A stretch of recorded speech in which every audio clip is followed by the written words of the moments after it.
Hello，大家好，我係常地產 Mandy。今日咧同大家一齊分享嘅話咧，係位於中山三鄉雅湖居當中嘅話咧，沿住湖邊而建嘅一個特棟別墅單位嚇，面積嘅話咧233.98個平方，目前嘅售價咧係625萬嘅。咁跟住落嚟，大家跟住 Mandy 鏡頭一齊嚟感受下啦。咁首先咧，由門口進入咗之後嘅話咧，就屬於我哋前院嘅部分嚇。咁成個前花園當中嘅話，尺寸度亦都係可以達到基本上可以有90平方左右咁上下嘅，因為佢係屬於一個偏長身型少少嘅一個戶型單位嚟嘅。咁對比翻成個雅居樂雅湖居當中嘅話咧，佢亦都係屬於一個相對嚟講比較中型少少嘅一個獨棟別墅嘅。但係咧呢一套嘅一個花園啦，同埋佢所處成個區當中嘅一個地理位置嘅話咧，係相當之好噶。咁門前嘅話咧，業主呢一度嘅話亦都係種咗好多嘅一啲果樹嘅葉，包括我哋而家就嚟可以食嘅荔枝啦、檸檬啦吓，同埋我哋嘅呢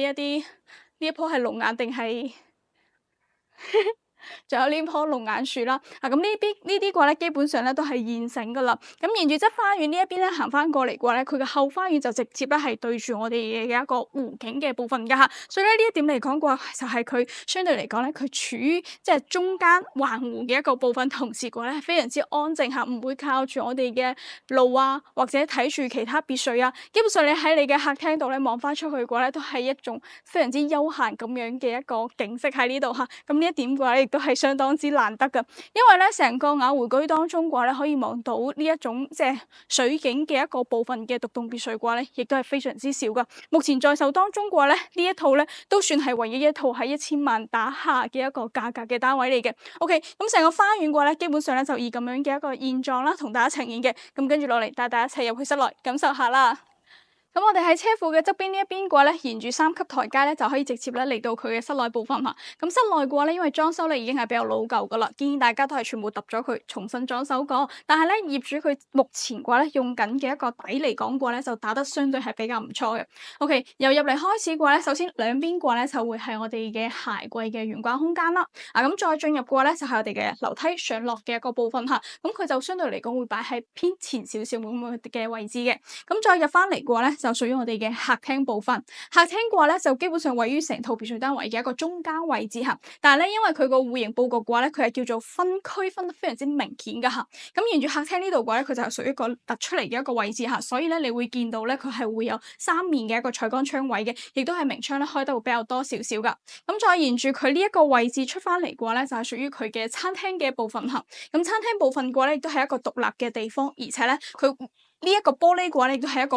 有弧度嘅一個玻璃嚟噶吓，咁相對嚟講嘅話咧，望出去嘅一個景色嘅話，確實係相當之唔錯。所以咧，如果有考慮過真係自己搞裝修，然之後咧又希望獨棟別墅花園夠靚，而且咧總價亦都可以略為低少少嘅話咧，呢一套別墅單位確實係值得考慮嘅。OK，咁再沿住呢邊過嚟嘅話咧，就係屬於佢嘅廚房部分啦。咁成個廚房嘅話咧，兩邊開，而且嘅話咧直接推門過去嘅話，後期大家可以直接做個門通翻去我哋嘅後花園嘅部分吓，咁相對嚟講佢嘅舒適度咧亦都係十分之高噶。咁除此之外嘅話，你哋所有見到嘅呢一啲明窗嘅部分嘅話咧，後期如果你重新裝修嘅情況底下，建議大家都係重新全部做翻一個改造吓，相對嚟講佢嘅美觀度就會更加好少少啦。再沿住過嚟呢邊嘅話咧，就屬於佢嘅公共洗手間位啦。咁公共洗手間個亦都係已經做咗一個乾濕分離嘅一個設計噶。咁同時咧，233平方嘅呢一個戶型嘅話咧，佢係1樓會有一間房嘅，咁呢一間房嘅話咧，就可以作為我哋嘅長輩嘅休息區域，就唔需要去到爬樓梯咁樣啦。咁同時嘅話咧，側邊呢一邊嘅話咧，就係佢做緊嘅另外一個雜物間咁樣嘅空間設計，因為入邊嘢比較多，我哋就唔入去睇啦。咁沿住過嚟呢邊嘅話咧，首先咁佢成套別墅嘅話，啱先我哋喺睇個花園嘅部分嗰陣時嘅話咧，其實都有睇到呢一個部分嘅，即係話咧，你喺客廳呢一度咁樣直直行翻出去嘅話咧，嗱呢一種感覺吓，確實係非常之悠閒同埋舒適噶吓。OK， 好，咁呢一套單位嘅話，講嘅時候話佢主打嘅話咧，就係以佢嘅地理位置啦、花園嘅大細啦，同埋佢目前室內嘅一個佈局情況為主嘅。OK，咁跟住落嚟，帶大家一齊上2樓感受下啦。OK，咁我哋而家咧係嚟到咗佢2樓休息區域當中啦。咁2樓嘅話咧，總共會有4間房嘅。咁我哋先嚟睇下佢第一個套間。咁成個單位當中嘅話呢一間房嘅話咧，佢嘅休息區域尺寸度嘅話咧，就會比較一般少少。但係佢係一個套間嘅設計，同時咧會有一個獨立嘅一個陽台空間嘅。咁成個洗手間當中嘅話咧，亦都係採用緊乾濕分離嘅一個設計嘅。咁沿住呢邊出翻嚟嘅話咧，就係屬於佢嘅一個露台部分啦。咁成個露台嘅話咧，係屬於一個 L 字嘅設計嘅。咁尺寸度方面嚟講嘅話咧，亦都係可以達到35平方左右咁上下。環繞住嘅話係望翻我哋嘅前花園部分嚇，咁望出去嘅一個視野效果，即係大家同大家之間即係嘅呢一個距離感上面嚟講嘅話，亦都係相對比較唔錯，因為佢亦都係屬於一個位於轉盤位住側邊最邊邊咁樣嘅一個位嚟嘅。OK， 好，咁睇完咗我哋第一間房之後咧，而家再帶大家感受下佢其他嘅房間啦。咁總共嘅話咧，4間房當中嘅話咧係會有2個套間啦，然之後有